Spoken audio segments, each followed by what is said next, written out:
Bien, muchas gracias, buenos días. Me encanta estar aquí hablando de tuberculosis, que es un tema que me apasiona. Quiero agradecer a los organizadores su tesón, sobre todo a Mario Breyer, para poder lograr estas jornadas. También a Julio, su amable presentación. Julio es mi jefe y es uno de los raros ejemplos en que el jefe y el subalterno somos amigos. No siempre eso es posible conseguir. Y lo primero que me gustaría, antes de empezar a hablar, es tener un recuerdo para mis compañeros que hoy están en huelga. Yo hoy estoy aquí y me apasiona, como os he dicho, hablar de tuberculosis, pero si no estaría de huelga en protesta por el plan de externalización de la Comunidad de Madrid. Ahora mismo, en estos momentos, estará habiendo una asamblea que espero multitudinaria en el Colegio de Médicos de Madrid, donde, según mis informaciones, podía haber noticias relevantes a la hora de enfrentarse a este plan que consideramos desde todo punto de vista injusto y arbitrario. Bien, los datos epidemiológicos de la tuberculosis ya han sido comentados, explicitados claramente, no vamos a entrar en ellos. Sí es verdad que tenemos lo que dice la OMS, la región europea, que engloba 53 países, tiene esos datos, identifica 18 países con alta prioridad de tuberculosis y de multidrogoresistencia, y algunos de ellos pertenecen a la Comunidad Económica Europea. Es decir, tenemos libre acceso nosotros a ir a algunos de esos países y los miembros de esos países a venir aquí. Por ejemplo, uno de los países identificados es Rumanía. Pero es verdad que hay una situación, ya se ha comentado aquí, desigual en Europa. Las cifras de multidrogoresistencia son, en el conjunto europeo global, son superiores a la media mundial, pero los países de la Unión Europea y del área económica europea, en lo que nos encontramos, tienen unas cifras de multidrogoresistencia menores a esa media mundial y a esa media europea. Pero esto no nos dice nada, porque no podemos olvidar que con la facilidad que existe hoy para coger un avión y para tratarse en cualquier parte del mundo, pues no podemos considerar que la tuberculosis esté erradicada porque haya disminuido las cifras en unos países mientras aumenta drásticamente en otros. Siempre me gusta comentar un poquito los datos, se han comentado aquí, los datos por Joan Pau ampliamente en Barcelona. Estos son los últimos datos en Madrid, donde nosotros trabajamos. 883 casos, 13,6 por 100.000 habitantes. Existirá una pequeña infranotificación, pero las cifras han mejorado claramente. 46-48% inmigrantes y mayor incidencia en mayores de 74 años. Eso es un rasgo que caracteriza a los países desarrollados, que el pico máximo de tuberculosis esté en las personas mayores, caracteriza a los países más desarrollados. El riesgo asociado mayor es el tabaquismo, y hay dos datos que en esta circunstancias son enormemente llamativos. Tenemos una media de 45 días de retraso diagnóstico, teniendo en cuenta que la mitad de los casos pueden diagnosticarse con una simple baciloscopia de esputo, pues es algo que nos hace preocuparnos. Y además, en estas circunstancias de disminución de los recursos, pues que el 69,3% de los casos cursan con ingreso hospitalario, me parece que somos poco eficientes en estos datos en la Comunidad de Madrid. Estamos dilapidando recursos públicos en una época en que, pues, como todos sabéis, escasean. Estos son los datos y esto es el porcentaje, como siempre, muy alto en población inmigrante. Como decía antes Pepe Caminero, pues últimamente nos han abandonado algunos inmigrantes y el porcentaje, que ahora mismo está en el 46-48, hace 2 años era el 51-52. Y estos son los datos de resistencias que van a ser importantes para luego cuando comentemos los datos de tratamiento en la tuberculosis. Tenemos una resistencia primaria isoniazida global, nuestro medio, del 7,4%, un poquito superior en la población inmigrante a la población autóctona. Bien, entramos en definitiva en lo que es el meollo de la charla de hoy. Las estrategias básicas para el control de tuberculosis están aquí explicitadas, son conocidas hace mucho tiempo. El Blue Journal, en una revisión fomentada por la ATS y el CDC, pues los explicitó, pero fundamentalmente, y se ha dicho aquí ya, lo básico para controlar la tuberculosis, independientemente del componente social al que ya comentaba Pepe Caminero y que es básico para luchar contra la tuberculosis, pero desde el punto de vista científico, desde el punto de vista médico, de los que nos enfrentamos todos los días a los pacientes con tuberculosis, pues es la detección y el tratamiento precoz de los enfermos. Hay que diagnosticarlos bien, cuanto más rápido mejor, y hay que tratarlos de una forma eficaz. Como la clínica es muy insidiosa y la clínica es muy poco llamativa, es heterogénea, va a depender mucho de la virulencia del bacilo, de la edad, del estado inmunitario del paciente, no podemos enfocarnos en este punto. Todos sabemos que hay situaciones clínicas que están explicitadas en esa tabla en la que el riesgo relativo de padecer tuberculosis es muchísimo mayor. Pero bueno, la clínica no nos va a aportar nada. La radiología, bueno, pues una placa de tórax, sabéis que para tuberculosis son pruebas muy sensibles, es decir, no se nos escapan casos si la placa es normal prácticamente, pero es poco específica, al contrario que otras pruebas que veremos. Porque sabéis que una placa normal ante una tuberculosis solo se da en casos de muy reciente comienzo, que es fundamentalmente niños o gente muy joven, o en pacientes muy inmunodeprimidos que no tienen ni el número de leucocitos suficientes para dar una infiltración en la placa. Y los datos, por ejemplo, este TAC con una tuberculosis miliar tan llamativos tampoco son muy comunes. Por tanto, tenemos que llegar a un diagnóstico rápido y precoz. Os voy a hacer un resumen, no muy largo, porque vamos mal de tiempo, de cuál es la situación con la que nos enfrentamos ahora mismo desde el punto de vista práctico. ¿Qué pruebas estamos haciendo? ¿Cuál es la secuencia de pruebas? ¿Cómo tratamos a los pacientes cuando sospechamos una tuberculosis? Bien, pues la confirmación microbiológica es la única que nos otorga diagnóstico de certeza. Entonces, ¿qué se empieza a hacer en un paciente que sospechamos que tenga tuberculosis? Pues empiezan a hacer las técnicas clásicas de microscopía. Son sencillas, son rápidas y baratas. Lo que pasa es que requieren pues que haya 5.000 o 10.000 bacilos por mililitro de muestra, y eso solo se puede conseguir en casos de tuberculosis avanzadas o moderadamente avanzadas. Por tanto, la sensibilidad pues está entre el 45 y el 65%, es decir, se nos están escapando la mitad de los casos que no son bacilíferos cuando nos enfrentamos a pacientes con tuberculosis. Sin embargo, la especificidad es muy alta, es decir, si una baciloscopia bien hecha es positiva, significa que nos vamos a equivocar en menos del 5% de los casos. Lo haremos fundamentalmente cuando tengamos otras micobacterias no tuberculosas o con algún raro microorganismo como Nocardia asteroides o alguno similar que es capaz de dar una tinción positiva de Chill sin que sea una tuberculosis. Se suele hacer con la abundante carga de trabajo que tienen los laboratorios de microbiología. Ahora lo que hacemos normalmente es una tinción fluorescente con auramina, que es lo que se suele hacer, que es más rápida, y en algunos laboratorios aún si sale positivo lo confirman con un Chill. Pero es lo que se suele hacer. Y además identifica a los pacientes más contagiosos y nos sirve también para, al ir evolucionando el paciente con el tratamiento, al contar el número de bacilos, es un dato fundamental para valorar cuál está siendo la respuesta microbiológica y clínica del paciente. Bien, pero así se nos escapan el 50% de los casos, como se ha comentado aquí. ¿Cuáles son las técnicas que debemos hacer siempre que hay una muestra, una sospecha de tuberculosis? Pues hacer el cultivo. El cultivo es la prueba diagnóstica de referencia, es imprescindible, hay que hacerlo siempre ante baciloscopias positivas y negativas, y tiene mucha mayor sensibilidad que la tinción. Nos detecta pues con 10 a 100 bacterias por mililitro de muestra, es capaz de detectarlo. Además, el cultivo nos va a permitir aislar la micobacteria, identificar la especie y además realizar un antibiograma. ¿Cuál es el problema? Pues la lentitud en los resultados positivos. Nos podemos ir a 2-6 semanas. Los medios clásicos sólidos, los más baratos, eran más lentos. Los nuevos medios líquidos automatizados, bueno, nuevos, ya tienen unos años, pues son más rápidos, nos permite ganar 1-2 semanas y más sensibles. Los más utilizados después de unos periodos de adaptación pues son los no radiométricos, el MGIT 960, el BACT 9000, etcétera. Y además este cultivo nos va a proporcionar un criterio básico de curación microbiológica, que es la negativización del cultivo. Nosotros en todos los trabajos que hacemos con tuberculosis y en todos los programas integrados decimos al final, finalización del tratamiento, paciente sin información, paciente huido, paciente curada, pero decimos paciente curado o tratamiento finalizado. Tratamiento finalizado es cuando el paciente ha hecho el tratamiento correcto, pero no tenemos una documentación microbiológica.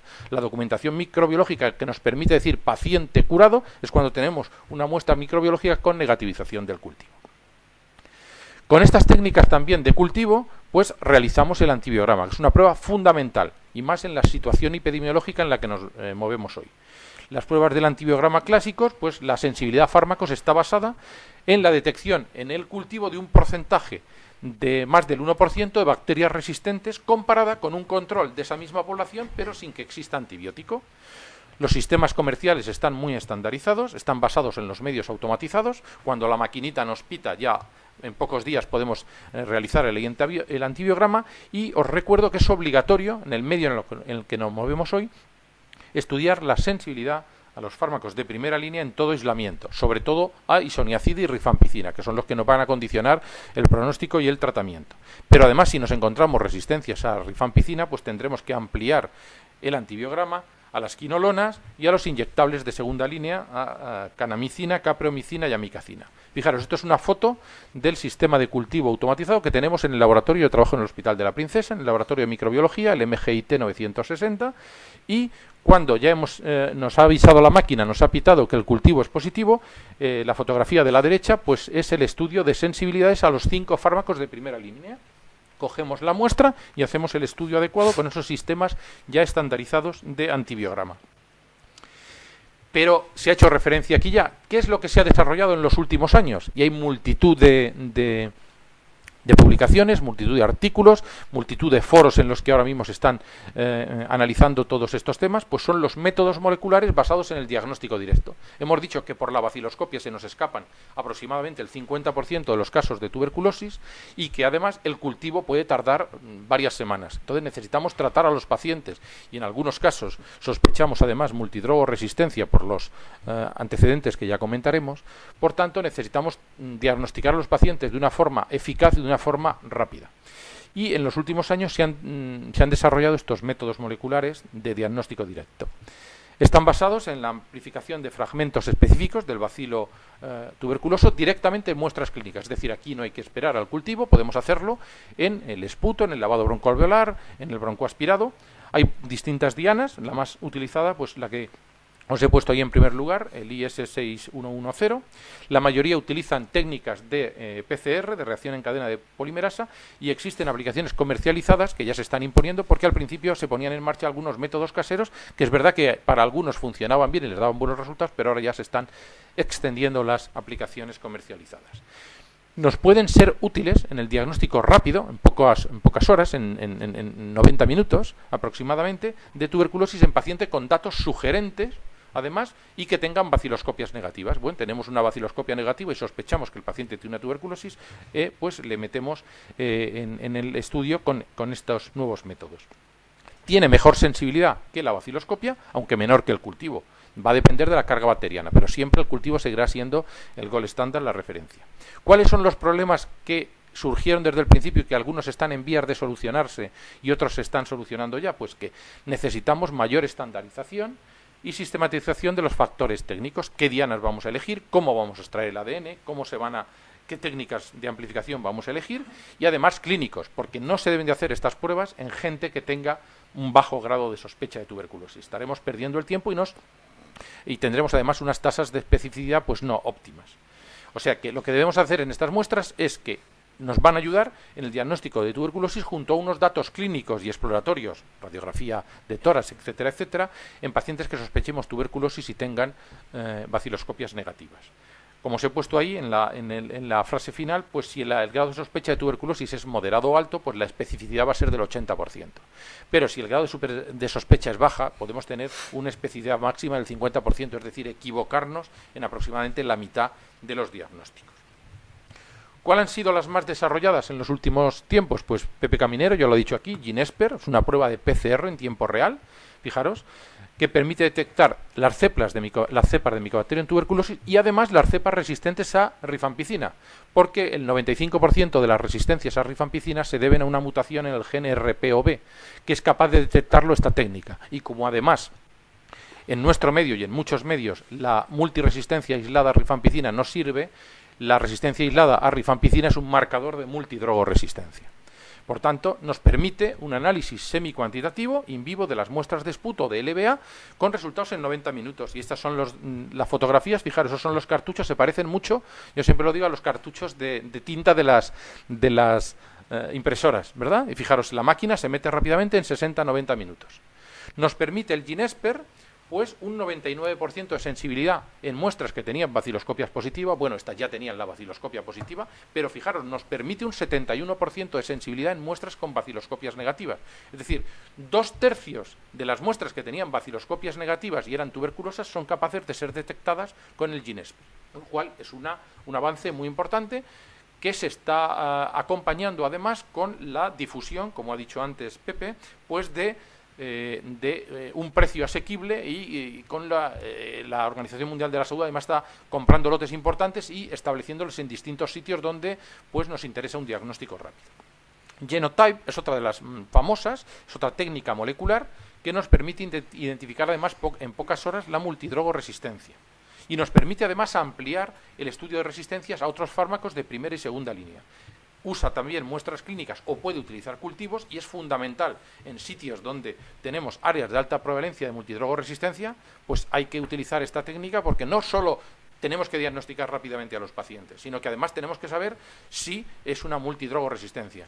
Leí hace poco un artículo de alguno de estos países que están metidos en alta prioridad. Por ejemplo, en Bielorrusia, en la ciudad de Minsk, capital, el 50% de las tuberculosis nuevas son multidrogorresistentes. 50%, una de cada dos. Por tanto, hoy no nos sirve solo utilizar el diagnóstico de tuberculosis, sino queremos saber también si hay sospecha fundada de multidrogoresistencia.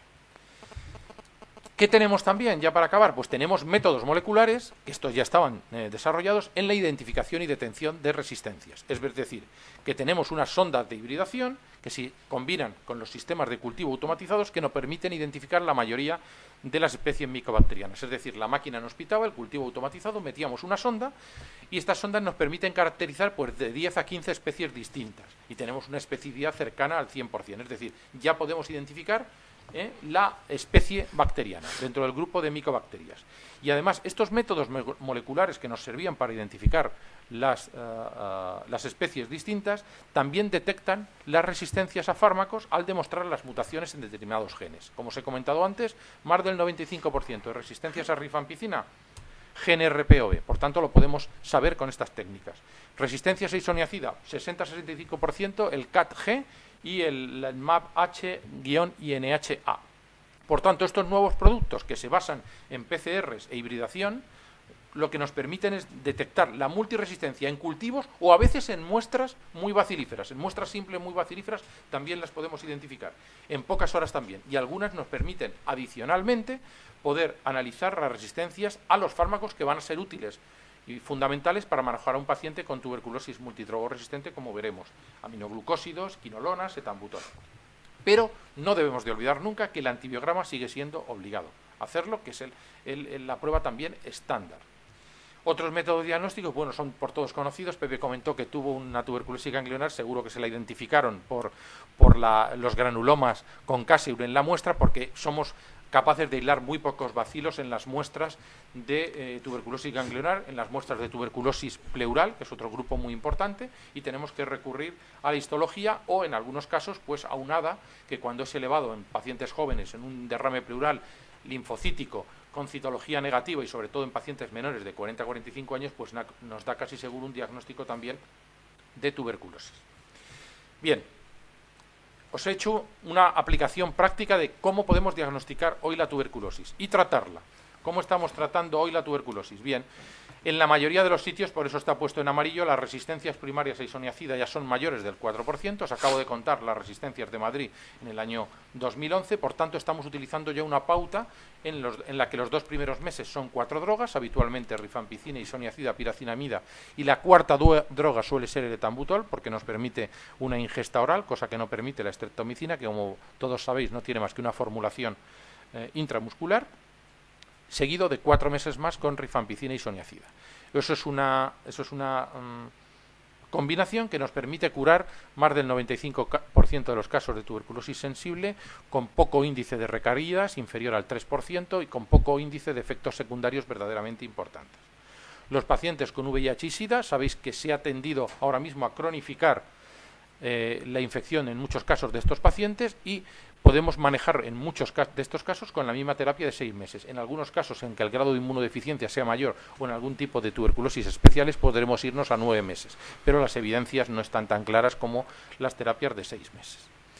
¿Qué nos ocurre cuando tenemos intolerancia o resistencia a los fármacos más importantes? Si tenemos intolerancia o resistencia a isoniazida, clásicamente se decía que podía manejarse con una pauta con 2 meses de rifampicina, etambutol y piracinamida y 7 meses de rifampicina, etambutol, pero ya hay publicaciones, y hay una publicación reciente de Pepe Caminero en la que dice que esto va mejor, aunque aún no existe una evidencia clara, si le añadimos una quinolona en todo el tratamiento.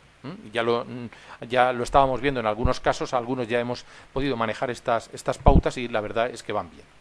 ¿Qué ocurre si hay una intolerancia a rifampicina? Si no podemos utilizar rifampicina, nos vamos a tener que ir como mínimo año y medio de tratamiento.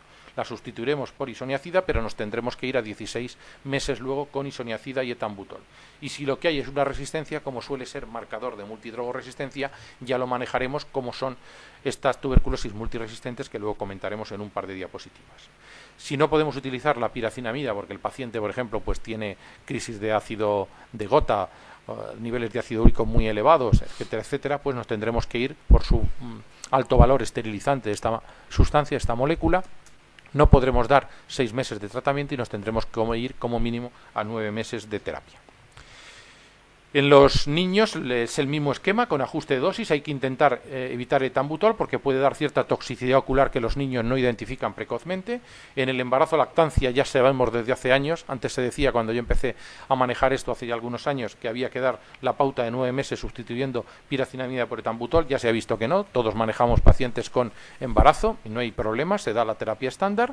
En pacientes con insuficiencia renal crónica, que todos tenemos, los que nos movemos en un ambiente hospitalario, pues hay que tratarlos haciendo niveles de fármacos, y si el paciente tiene un tratamiento de creatinina muy bajo, por debajo de 30 mililitros minuto, o está en hemodiálisis, rifampicina y isoniazida podemos dársela normalmente, pero otros fármacos acompañantes tendremos que dárselo 3 dosis semanales y además siempre después de la diálisis, para evitar que los pacientes, que los niveles de fármacos sean arrastrados desde ese punto de vista. La hepatopatía crónica, que es un tema que nos preocupa mucho cuando tenemos que dar tratamiento a gente, yo siempre digo que hay que intentar manejar siempre la pauta habitual, porque nos llevamos sorpresas. Uno se encuentra con cifras de 125 de GOT y de GPT antes de empezar el tratamiento. En gente que tiene hepatopatía crónica, los tratas y la siguiente dosis cuando le estás dando es de 60 y de 70. No sabíamos si tenían granulomas, no sabemos también lo que estaba ocurriendo. Pero hay que intentar mantener que para retirar los fármacos siempre estaremos a tiempo. Intentaremos manejarlos en la terapia estándar, con vigilancia estricta, y si hay toxicidad moderada, el que intentaremos siempre preservar es el fármaco más importante para el tratamiento de la tuberculosis, que es la rifampicina. Si tenemos que quitar todos los fármacos hepatotóxicos, pues utilizaremos una quinolona, un aminoglucósido y luego ya etambutol si podemos, o cicloserina. Hay unas situaciones que, bueno, no voy a hablar mucho de ellos, pero que a veces nos podemos encontrar con situaciones de retratamiento. La definición que la acompaña es la instauración de una pauta terapéutica en un paciente ya tratado durante un mes y se plantea en 3 circunstancias fundamentales. Una recidiva. La recidiva nos puede ocurrir aunque hayamos hecho las cosas bien, nos puede ocurrir. Porque, bueno, a veces esos bacilos que ya se han comentado aquí, esos bacilos latentes o en fase de multiplicación esporádica, pues solo se despiertan cada mucho tiempo, y si en ese momento no está el fármaco, pues a veces nos puede ocurrir, y a veces, bueno, pues nos ocurren habiendo hecho las cosas bien. Lo que pasa es que hay que tener cuidado con eso, y ya en un artículo reciente Pepe Caminero pues lo advertía, que a veces lo que nos están demostrando las recidivas, sobre todo si son tempranas, es que son fracasos encubiertos. Hay que tener en cuenta porque aumenta varias veces las posibilidades de los fracasos. Si todo el antibiograma nos informa que todo estaba bien, daremos la misma pauta que hemos utilizado, pero ya no nos valdrá una pauta corta, ya nos tendremos que ir como mínimo a 9 meses y quizá prolongarla hasta 12. El fracaso terapéutico ocurre cuando el paciente no acaba de mejorar clínicamente ni radiológicamente, y además nos encontramos que estamos en el 4.º mes de tratamiento y o ven los cultivos siguen siendo positivos, más de uno, o reaparecen cultivos que se habían negativizado. Este sí nos va a obligar a una nueva pauta de tratamiento, y en las que nos basaremos fundamentalmente en el antibiograma. En el antibiograma, aunque pueda haber algunas causas que puedan justificar que un fracaso, pocos de ellos, sean sensibles. Y el abandono, pues es el paciente que deja de tomar la medicación durante más de 30 días. Afortunadamente, con los fármacos que tenemos ahora, el paciente deja de tomar la medicación totalmente y no se curará, pero al menos no generará resistencia. El problema es cuando damos fármacos aisladamente, que a veces hay que utilizarlos, cuando nos vamos a resistencia ya no podemos utilizar las tabletas que tienen todos los fármacos, y entonces podemos tener problemas. El tratamiento ya nos requerirá una pauta no estándar, que estará basada en la historia exhaustiva de fármacos y en un antibiograma ampliado. Y necesitaríamos como mínimo 3-4 fármacos eficaces y con pautas largas, sometidas además a una supervisión estricta. Fijaros, ¿cuál es la situación? Afortunadamente, y se ha comentado aquí, estamos asistiendo a unas disminuciones del 2, del 3% de cifras de tuberculosis en el mundo. Sin embargo, estamos asistiendo a un porcentaje creciente de multidrogoresistencia. Las cifras globales en todo el mundo, según el informe de la OMS, hablan de 3,7% en pacientes nunca tratados y del 20% en pacientes previamente tratados. Esas cifras, en el área europea, en los 53 países, son mayores a las medias mundiales. Bien, es verdad que, como se ha dicho aquí, hay dos grandes grupos, y las cifras en nuestra Europa occidental, en los 29 países que constituimos la zona euro o la Unión Europea Económica, pues son claramente inferiores a la media mundial. Por tanto, esas cifras aumentadas en el conjunto de la región europea de la multidrogoresistencia se están basando fundamentalmente en los países de la antigua órbita soviética, que, como os decía antes, la OMS ha identificado 18 países de prioridad absoluta, que todos están siguiendo las indicaciones de la OMS, salvo, si mis noticias no son falsas, Rusia, que Putin no se acopla a ninguna de las recomendaciones de la OMS. Bien, fijaros, estos son datos del año 2011 para justificar cómo debemos de tener en cuenta la tuberculosis multidrogoresistencia. Son los casos declarados en Europa de multidrogoresistencia. La columna superior de la izquierda, países de nuestro entorno: 19 casos en Austria, 56 en Alemania, 23 en el 2010 en Francia, 17 en Suecia, 19 en Portugal, Reino Unido 81 y en España 41 casos de tuberculosis, decía la OMS, multidrogorresistente en el año 2011. Y fijaros, en la columna de la derecha son los países que os decía antes, de la Europa Oriental. Turquía, 263 casos. Ucrania, yo veo con cierta facilidad inmigrantes ucranianos en Madrid, 4.300 casos. Rumanía, 485 casos. En el registro de Madrid hay un dato que es significativo. El área de mayor incidencia de inmigración, que tiene mayor tasa de tuberculosis, es el área de América del Sur. Pero si consideramos un solo país, es Rumanía, en Madrid. El país, aisladamente, que más casos tiene de tuberculosis en Madrid, en nuestro medio, es Rumanía. Pues fijaros, Rumanía aporta 485 casos. Y Rusia, la OMS dice que tiene 13.785 casos en el año 2000 de tuberculosis multidrogoresistencia. Y además incide en algunos sitios como las prisiones rusas, que son un verdadero calvo de cultivo brutal. Hay un artículo además del European Respiratory Journal que habla de las prisiones en toda Europa. ¿Sabéis que hay 10 millones de personas que circulan en todas las prisiones europeas a lo largo en un año? No solo, evidentemente, los que están metidos en la cárcel, sino todo el personal que trabaja allí o todos los visitantes. Hay un turnover de 10 millones de personas que pasan por las cárceles europeas en un año. ¿Cuáles son las causas de la tuberculosis multidrogorresistente? Pues bueno, la mala adherencia de los pacientes al tratamiento, la falta de tratamiento supervisado en algunos grupos, el desabastecimiento de drogas o utilización de drogas de baja calidad. Podemos decir, desabastecimiento de drogas, no creáis que ha habido en algún momento, aquí en Madrid, a mí me ha costado encontrar alguno de los fármacos y he tenido que recurrir casi a algunos amigos que trabajaban en Canto Blanco y me lo entregaban en el metro, que si nos vigila la policía dicen, están traficando con drogas esta gente, porque lo hacían así. La ausencia de control en algunos sitios, como los hospitales, como las prisiones, asilos, el manejo irregular de los pacientes por el sector privado. Antes se ha comentado aquí que se ha invertido muy poco en investigación en tuberculosis, porque no se gana dinero con los pacientes con tuberculosis. Esto no es el cáncer de mama, que una de cada 9 o 10 mujeres lo va a tener y hay tratamientos con anticuerpos monoclonales que son carísimos, y que les va a afectar a toda la población, ricos o pobres. Pues esto es una enfermedad que afecta pues a los estratos más desfavorecidos y por tanto no se gana dinero. La coinfección por el VIH-Sida y los determinantes socioeconómicos que ya se han comentado aquí. Pero, sin ninguna duda, la primera causa de la multidrogoresistencia son los tratamientos no estandarizados, los tratamientos incorrectos. Hay un análisis publicado recientemente en European Respiratory Journal que habla de esto, un metaanálisis, donde dice cómo vamos a estudiar bien cuándo aparece la multidrogoresistencia después de un tratamiento inadecuado, y sabéis lo que concluye, que dar un tratamiento inadecuado multiplica por 27 las posibilidades de generar una multidrogoresistencia. Luego, por tanto, es muchísimo más llamativo este dato. Bueno, sabemos que es la tuberculosis multiresistente la que afecta y la que no podemos utilizar las dos fármacos más importantes, isoniazid y rifampicina. Sospechamos, sobre todo cuando empezamos a manejar un paciente con tuberculosis y nos dice que él ya recibió un tratamiento, eso nos debe alertar, ponernos en guardia. Hay que hacer una historia de fármacos muy exhaustiva y cuidado, que eso suele ser el dato fundamental para sospechar una multidrogoresistencia o contactos de los casos que han tenido, colectivos de alto riesgo, mala respuesta terapéutica, cooperantes y gente que viaja a países de alta prevalencia.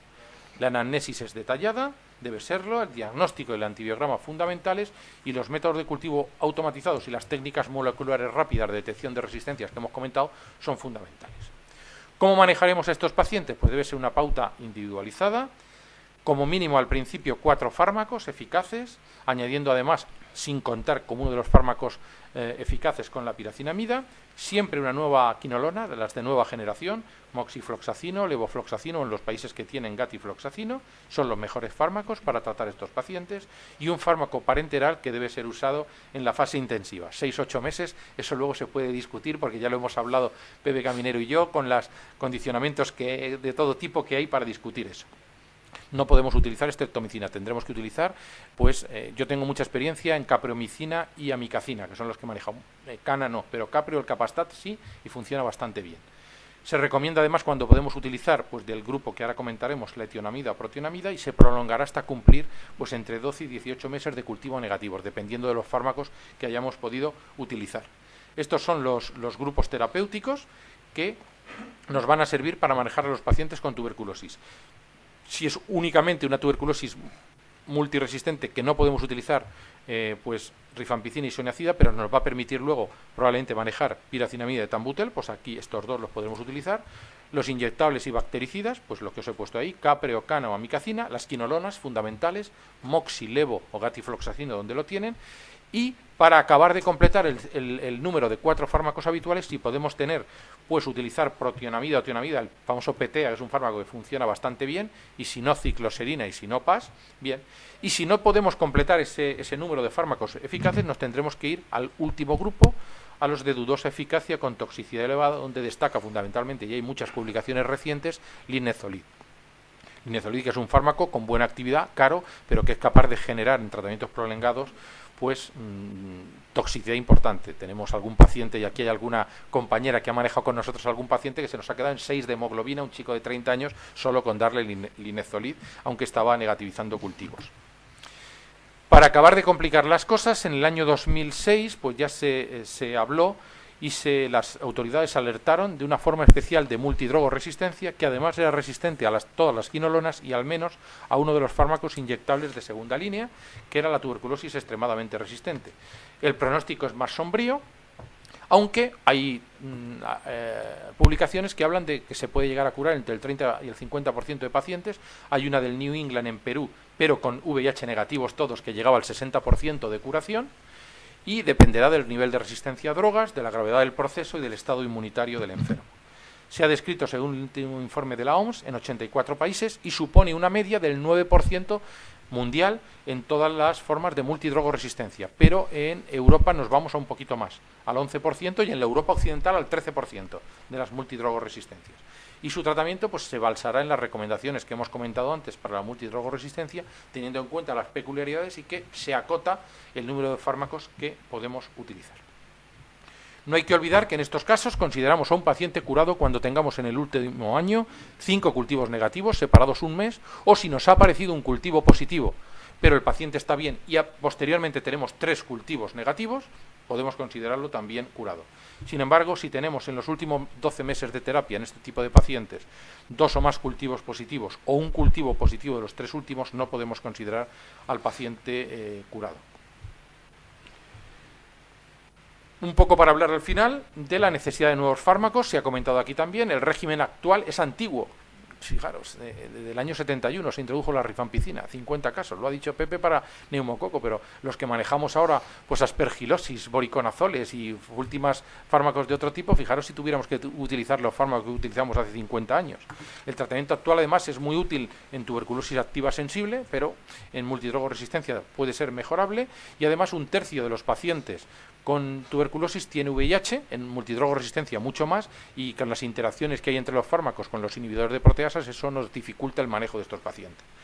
Eso unido a la emergencia de cepas resistentes y con la relación que se ha explicitado aquí de marginación y pobreza, pues necesitamos una terapia más potente y más corta.